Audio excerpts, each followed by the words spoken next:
Hello friends, engineering bullet में आप सभी का स्वागत है। आज हम एक और लेक्चर सीरीज लेकर आए हैं अपनी मार्क्स बूस्टर सीरीज में एक और लेक्चर सीरीज लेकर आए हैं।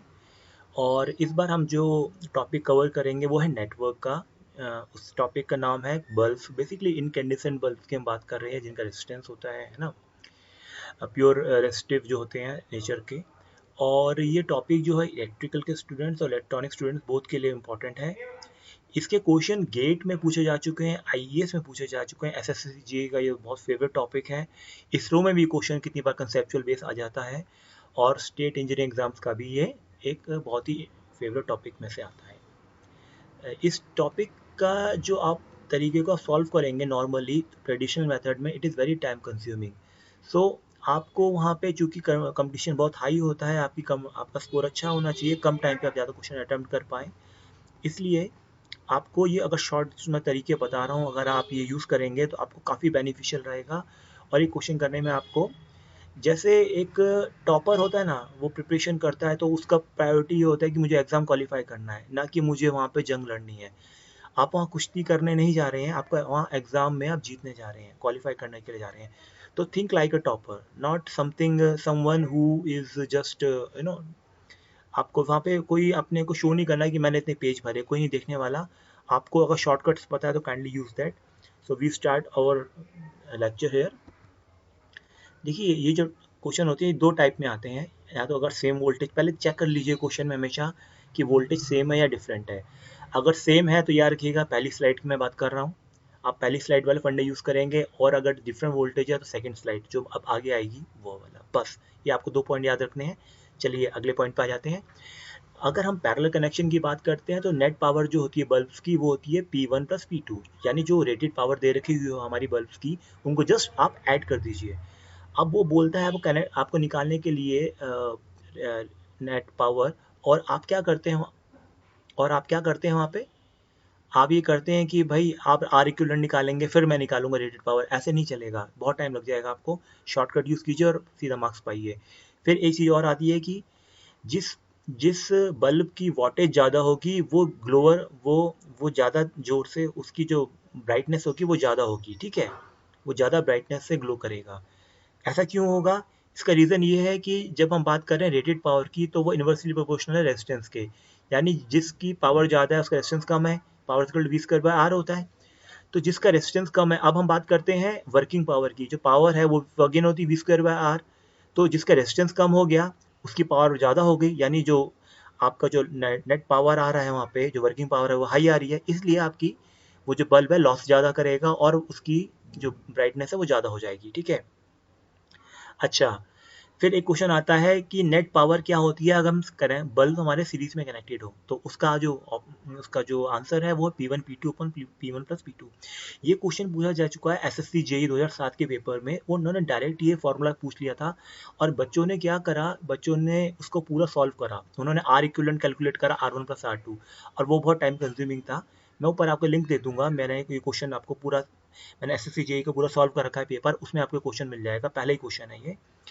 And the second thing is कि जो लो लो वॉटेज बल्ब है वो ज़्यादा ब्राइटर ग्लो करेगा, ठीक है। यानी जिस जिस बल्ब की वॉटेज कम है वो उसकी जो ब्राइटनेस है वो ज़्यादा होगी। ऐसा क्यों होगा? क्योंकि जब हम सीरीज कनेक्शन की बात करते हैं तो हमारे जो वैल्यू कांस्टेंट होती है वो क्या होती है, आई होती है। और पैरेलल कनेक्शन में वोल्टेज होती है कांस्टेंट, ठीक है। तो यहाँ पे क्या करेंगे, मान लीजिए हमारी जो पावर है P1 is lesser than P2, ठीक है। तो पावर को आप पहले कैलकुलेट कीजिए, power equal to V square by R. तो वी स्क्वायर बाय आर आप करेंगे, वोल्टेज कांस्टेंट है तो इसका रेजिस्टेंस ज़्यादा हो गया। अच्छा, जिसका रेजिस्टेंस ज़्यादा हो गया, भाई पावर कम है मान लीजिए P1 की, तो उसका रेजिस्टेंस ज़्यादा हो गया। अब इसका रेजिस्टेंस R1 जो रेजिस्टेंस वो ज़्यादा है R2 से, ठीक है। लेकिन जो करंट है सीरीज में वो सेम रहता है। तो इसलिए जो पावर लॉस होगा वो आई स्क्वायर आर होगा। तो आई कांस्टेंट है और आर, लेकिन R1 is greater than R2। तो डेफिनेटली जो पावर लॉस है हो रहा है वो R1 के अक्रॉस में वो ज़्यादा हो रहा है, यानी P1 जो है हमारा, यानी जो जिसकी वॉटेज कम है जिस बल्ब की, वो ज़्यादा ग्लो करेगा, ठीक है। ये समझ में आ गया पॉइंट आपको? मैंने पॉइंट एक्सप्लेन जरूर कर दिया आपको, लेकिन आपको यहाँ पे वहाँ दिमाग नहीं लगाना, आपको ये पॉइंट याद रखना है और सीधा टिक मारना है। चलिए नेक्स्ट क्वेश्चन पे, नेक्स्ट पॉइंट पे चलते हैं, इंपॉर्टेंट। ये सेम वोल्टेजेस के लिए तो नो पॉइंट। अब आज आ जाइए डिफरेंट वोल्टेजेस के लिए। देखिए, जब वोल्टेजेस डिफरेंट हो, पहला पॉइंट बस आपको चेक करना है सेम या डिफरेंट। डिफरेंट पे आ जाओ। डिफरेंट देखते ही सबसे पहले ही देखना, क्योंकि पैरेलल कनेक्शन है तो हम बात ही नहीं, पैरेलल कनेक्शन में तो वही केस आएगा, क्योंकि सीरीज डिफरेंट वोल्टेजेस हमारी पैरेलल में लगती नहीं है, ये बात आपको पता है। तो सीरीज सर्किट पे आ जाते हैं। मान लीजिए हमारा सीरीज सर्किट दे रखा है जिसका एक का रेजिस्टेंस R1 है, एक का R2 दे रखा है, और उनको हमने सीरीज में कनेक्ट कर रखा है, ठीक है। उनको सीरीज में कनेक्ट कर रखा है, उनकी पावर है P1 एक की रेटेड है और P2 है दूसरे की, और जो वोल्टेजेस है V1 और V2, उसके अक्रॉस जो रेजिस्टेंस जो R1 R2 अक्रॉस में वोल्टेज है V1 और V2 है। इस तरीके से कि जो V1 है वो लेसर देन V2 है, और जो P1 है वो लेसर देन P2 है। P1 और P2 जो है रेटेड पावर है। अच्छा, अगर ऐसी कंडीशन आपकी आती है तो हमेशा याद रखिए कि ये कंडीशन हमेशा फॉलो होगी, then R2 is always greater than R1।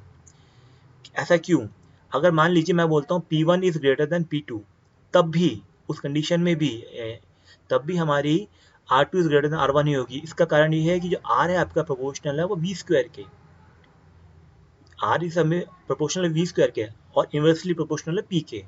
लेकिन जो P का फैक्टर है वो स्क्वायरिंग पे नहीं है, स्क्वायरिंग वाला फैक्टर ज़्यादा यहाँ पे वेटेज रखता है ना, इसलिए R अफेक्टेड होगा ज़्यादा V की वजह से, और जिस जो भी वोल्टेज ज़्यादा होगी उसका रेजिस्टेंस ज़्यादा अफेक्टेड होगा, ठीक है, उसकी वैल्यू हाई हो जाएगी। तो इसलिए जो P2 जो है वर्किंग पावर आ रही है P2 की, वो ग्रेटर आ रही है P1 की वर्किंग से। क्यों? बिकॉज पावर जो है प्रोपोर्शनल है रेजिस्टेंस के। पावर क्या होता है? आई स्क्वायर आर होता है, मैंने बताया था पिछले क्वेश्चन में आपको। तो जिसका रेजिस्टेंस ज़्यादा उतना पावर लॉस ज़्यादा होगा।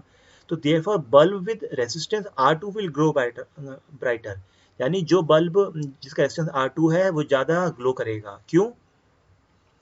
क्योंकि उसका लॉस ज़्यादा होगा उसमें। और वो कौन सा बल्ब है? इसका मतलब वो high voltage bulb would glow brighter. High voltage, क्योंकि R2 किसके लिए था? P2 के लिए था, और P2 क्या था आपका? P2 क्या था आपका? P2 आपका हायर वोल्टेज था, यानी higher voltage bulb will glow brighter. यानी अगर सेम वोल्टेजेस है, सीरीज कनेक्शन है, तो lower voltage bulb will glow brighter, और अगर डिफरेंट वोल्टेजेस हैं देन फॉर सीरीज कनेक्शन है, then higher voltage bulb would glow brighter. बस ये पॉइंट आप दिमाग में बिठा लो, नंबर पा लो सीधा, आपको इतना सोचना नहीं है, ठीक है। चलिए, thank you very much friends, आपने हमारा वीडियो पसंद करते हैं, और हम कोशिश करते हैं कि हम इसी टाइप की वीडियोस और लाएं। अगर आपने नोटिफिकेशन बटन अभी प्रेस नहीं किया है, प्लीज़ उसको प्रेस कर लीजिए, ताकि जैसे हमारा वीडियो आए आपको नोटिफिकेशन मिल जाए। और अगर आपको वीडियो अच्छा लगता है तो आप इसको शेयर भी कर सकते हैं, ये आपकी चॉइस है। Thank you very much friends, keep watching engineers पोले।